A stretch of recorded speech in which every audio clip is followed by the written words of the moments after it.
নমস্কার বন্ধুরা, আজ 30শে ডিসেম্বর 2024। এখন বাজে রাত 9:30। পেরিয়ে যাচ্ছি হাওড়া ব্রিজ। হ্যালো বন্ধুরা, আমি ইন্দ্রাণী এটিটির পক্ষ থেকে আমার নতুন একটি ব্লগে তোমাদের সবাইকে স্বাগত জানাই। এসে গেছি আমরা শালিমার স্টেশনে। বাইরে থেকে স্টেশনটা তোমাদের দেখিয়ে নেব। আজকে আমাদের গন্তব্য হচ্ছে বিশাখাপত্তনম। চলো শালিমার স্টেশনটা তোমাদের বাইরে থেকে দেখাই। আর আমাদের ট্রেন হচ্ছে রাত 11:15-তে, train number 18047, Vasco da Gama Amaravati express. বাইরে থেকে তোমাদের স্টেশনটা দেখিয়ে তারপর ট্রেন ভিতরে ঢুকবো। প্ল্যাটফর্মে ট্রেন দিয়ে দিয়েছে, সামনে থেকে দেখতে পাচ্ছি। চলো, এই যে বন্ধুরা শালিমার স্টেশনে এসে গেছি। এই যে দেখতেই পাচ্ছ, আমরা সাধারণত হাওড়া থেকে গিয়ে অভ্যস্ত, শালিমারটা খুব একটা আসা হয় না, আর অনেকটা দূরও। যাই হোক, চলে এসেছি আমরা। আস্তে আস্তে আমরা ভেতরে ঢুকবো। দেখো স্টেশনের সামনেই যে ট্রেনটা দেখতে পাচ্ছ, ওটাই আমাদের আজকে যাওয়ার মানে সারথি বলতে পারো, রথ বলতে পারো। যাই হোক, আমরা গিয়ে উঠে পড়বো। ট্রেন দিয়ে দিয়েছে প্ল্যাটফর্মে। আমাদের ট্রেনের নাম্বার তোমাদের আগেই বললাম, 18047, ভাস্কো ডা গামা অমরাবতী এক্সপ্রেস। শালিমার থেকে ছেড়ে যাবে রাত 11:15। সঙ্গে থাকো আমার, আর আমাদের সাথে এই ট্রিপটা এনজয় করতে থাকো। আমরা ঢুকে পড়েছি স্টেশনের ভেতরে। দেখো, তুলনামূলক খুব পরিষ্কার পরিচ্ছন্ন, এবং এই স্টেশনে প্রচুর পরিমাণে কুকুর সারমেয়র দল আমরা দেখতে পাচ্ছি। কিন্তু যতটা ভিড় আমরা হাওড়া স্টেশনে দেখতে পাই সেরকম কিছুই নেই। আর সামনেই দাঁড়িয়ে আছে আমাদের ট্রেন।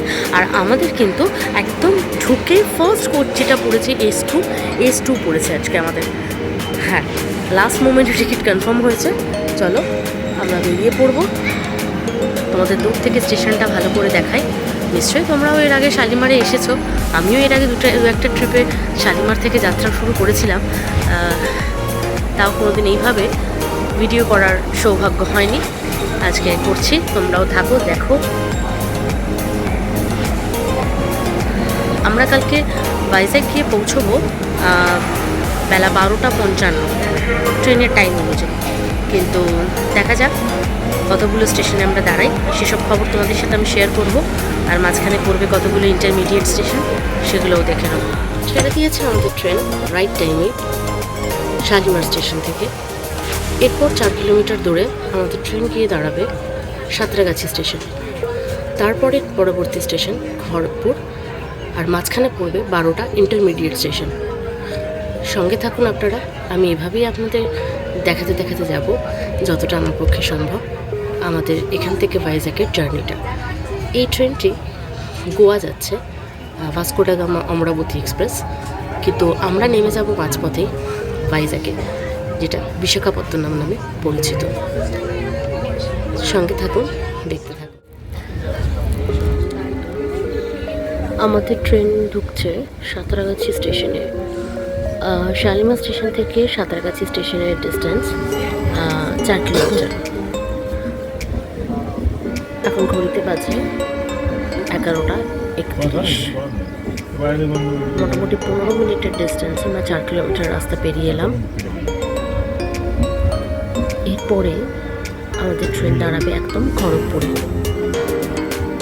সাঁতরাগাছি থেকে খড়গপুরের ডিস্টেন্স 108 কিলোমিটার। এটি পৌঁছবে রাত্রি 12:50, প্রায় 1টার কাছাকাছি। সাঁতরাগাছি এবং খড়গপুরের মাঝখানে আমরা 12টা ইন্টারমিডিয়েট স্টেশন পাবো।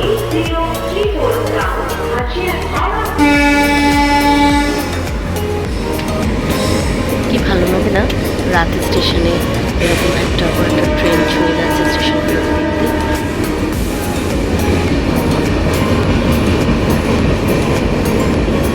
এটাই সাঁতরাগাছি স্টেশনে দাঁড়াবে না, এটা থ্রু ট্রেন। বারবার ট্রেনে অ্যানাউন্স করছে ওরা। এটা হাওড়া জনশতাব্দী।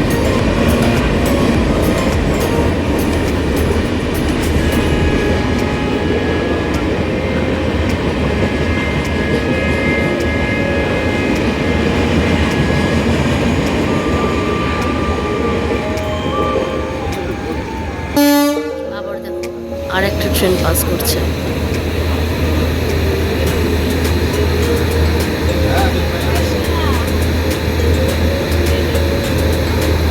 দেখো সামনে যে ট্রেনটা তোমরা দেখতে পাচ্ছ এটা হচ্ছে একটা স্পেশাল ট্রেন।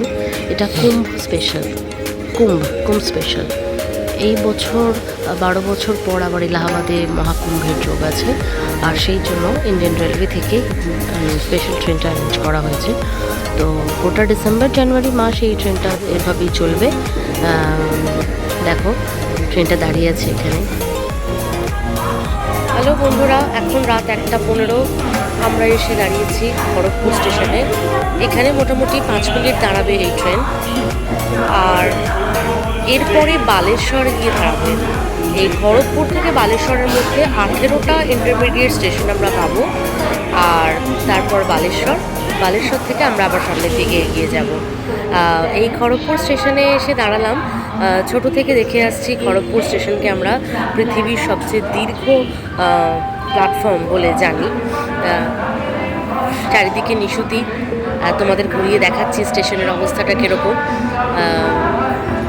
তোমরাও দেখো। ইচ্ছে ছিল সারা রাত ভিডিও করব আর প্রত্যেকটা স্টেশনকে ছুঁয়ে যাব, কিন্তু শরীর দিচ্ছে না বন্ধুরা, শরীর চাইছে এবার একটু শুতে।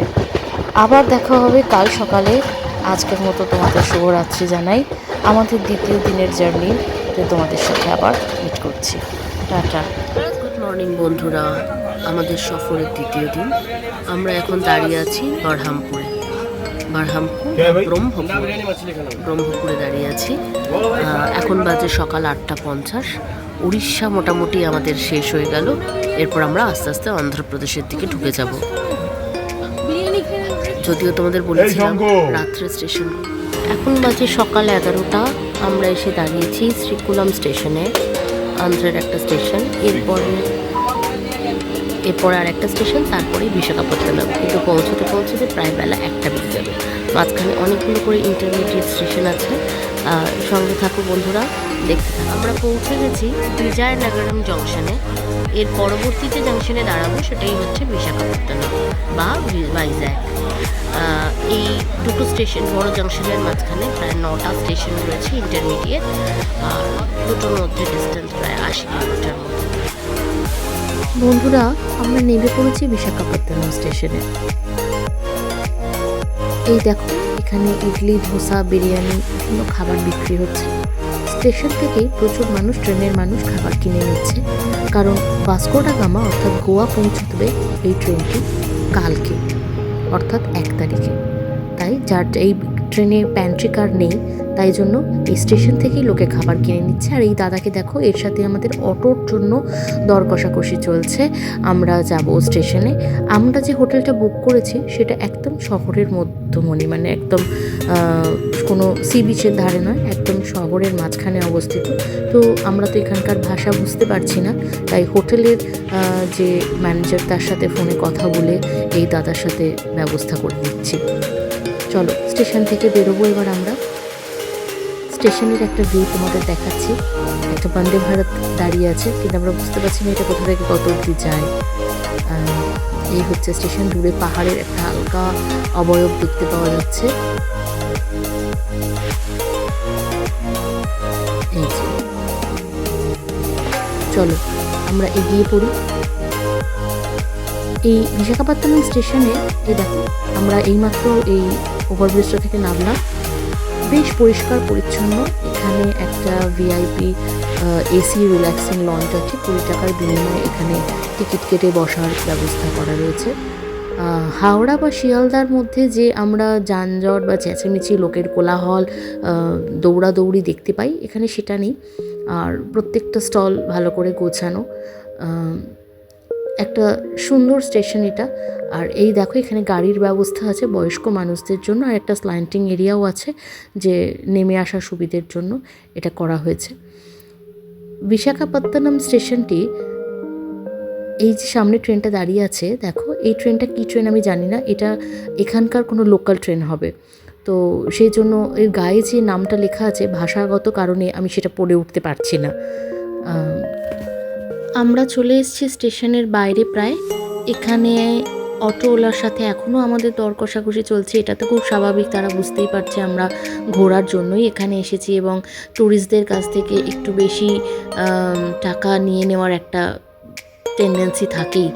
যদিও আমাদের হোটেল থেকে বলে দিয়েছে যে আমাদের হোটেল পর্যন্ত যেতে অটোতে ভাড়া নেয় 200, কিন্তু তিনি আমাদের কাছে 300 টাকা ডিমান্ড করছে। এটা হচ্ছে স্টেশনের 5 নম্বর গেট।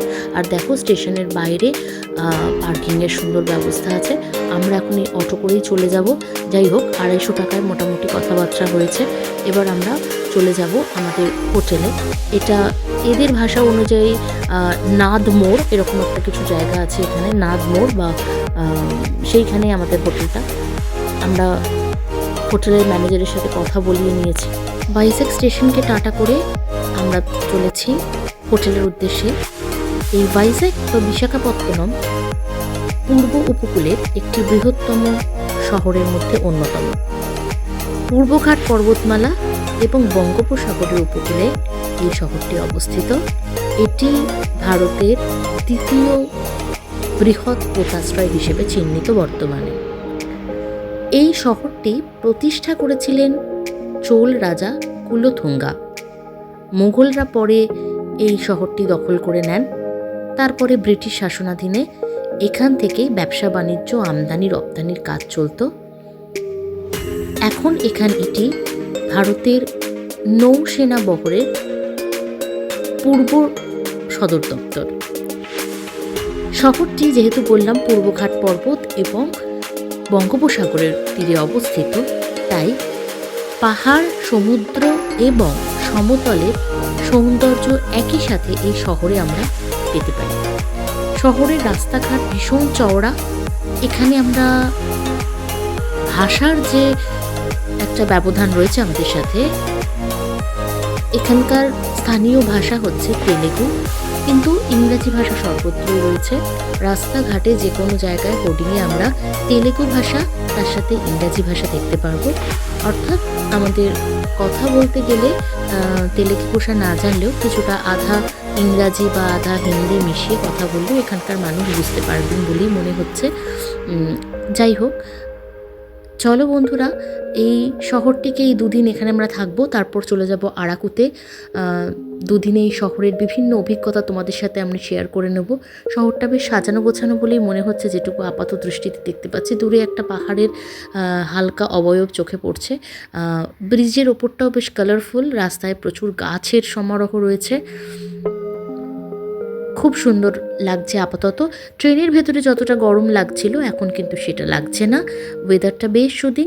31 ডিসেম্বরে কলকাতায় যে পরিমাণ ঠান্ডা রয়েছে, কিন্তু এখানে এসে আমাদের সোয়েটারের ব্যবহারও লাগছে না। যেহেতু সমুদ্র উপকূলে অবস্থিত, সেই কারণেই কিন্তু এখানকার ওয়েদারটা সারা বছরই এরকমই থাকে। ভাইজ্যাক বা বিশাখাপত্তনম অন্ধ্রপ্রদেশের রাজধানী। আর এখানকার স্কুলগুলিতে মূলত প্রথম ভাষা হিসেবে তেলেগু, দ্বিতীয় ভাষা হিসেবে উর্দু ব্যবহার করা হয়ে থাকে। এখানকার মানুষের প্রধান খাদ্য ভাত, দ্বিতীয় হচ্ছে হায়দ্রাবাদি বিরিয়ানি। আর এখানকার অন্যান্য খাবারের মধ্যে ধোসা, ইডলি, বড়া, দই, আচার এগুলো আমরা পাবই। সাধারণ মানুষের জীবনযাত্রা খুবই সহজ সরল আমরা দেখতে পাবো। চলো এই 2 দিন আমরা এই শহরটাকে এক্সপ্লোর করি। সঙ্গে থাকো তোমরা, দেখতে থাকো। আমরা হোটেলের কাছাকাছি এসে গেছি প্রায়। তো চলো বন্ধুরা, কাল থেকে তোমাদের দেখাবো আমাদের ভাইজ্যাকে কিছু সুন্দর মুহূর্ত। পরবর্তীকালে তোমরা যখন আসবে, আশা করি এটা তোমাদের অনেক আনন্দ দেবে বা অনেক সাহায্যও করবে। আমার এই ব্লগটা যদি তোমাদের ভালো লাগে, শেয়ার করো, লাইক করো, কমেন্ট করতে একদমই ভুলো না। আর সাবস্ক্রাইব করে নিও আমার চ্যানেলটিকে। সঙ্গে থেকে আমাকে সাপোর্ট দিও।